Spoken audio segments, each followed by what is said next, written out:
Yeah, the Beach Boys on that Modern Rock Show. And we're joined now by our mystery guest, one of the greatest songwriters and producers of all time.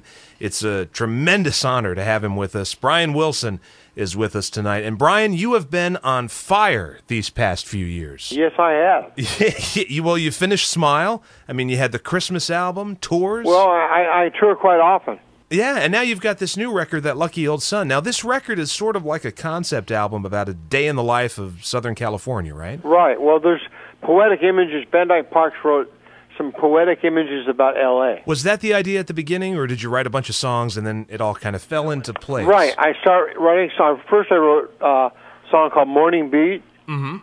And from there, I don't remember what I wrote. And then about halfway through the album, I thought of using Louis Armstrong's song, That Lucky Old Sun. Sure. I bought his copy of his Lucky Old Sun recording at a record store. Mm-hmm. And I brought it home and learned it, and then I taught it to my band, and then I had Van Dyke Parks write some narrations. I get it. You know, my favorite track on the new album is Midnight's Another Day. It's got a little bit of a Burt Bacharach feel to it. Yeah, a little bit of Burt Bacharach, but Scott Bennett did the lyrics. He did really good. Scott Bennett's in your band now, right? Right. Now, you and your band are playing the Hammerstein Ballroom on the 21st and also the Wellmont Theater in Montclair, New Jersey on the 23rd, and you're doing the entire album along with favorite Beach Boys songs, right? Right. Beach Boys classics first, then the second half will be the Lucky Old Sun. Are there some nights when you think the live version beats the album? Yeah, well, if we do the entire album, it has a continuity. It flows, through. The live version has more spirit to it because we're all playing together. But the recorded album also sounds good. Well, I'm telling you, everybody, see Brian Wilson in concert. I've seen him twice, and the feeling of love you get from listening to Brian's music.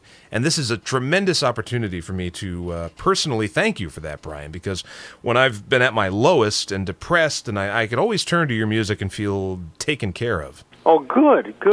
But that feeling you get from listening to God Only Knows or Don't Worry Baby or Midnight's Another Day is magnified 100 times over when you see this band in concert. Thank you very much. Well, thank you, Brian. I've got one last question for you, kind of an oddball question. Yeah.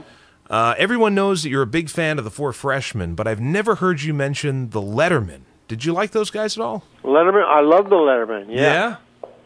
Like A Summer Place, their version of that, and Right When I Fall in Love. Oh, brilliant! Great record. Yeah, right. We both love harmonies. When you put together a song, the harmonies come instantly.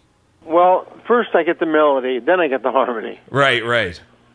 But that's a hugely important part of the songs. Oh, harmony is very important if you want to have a good sound.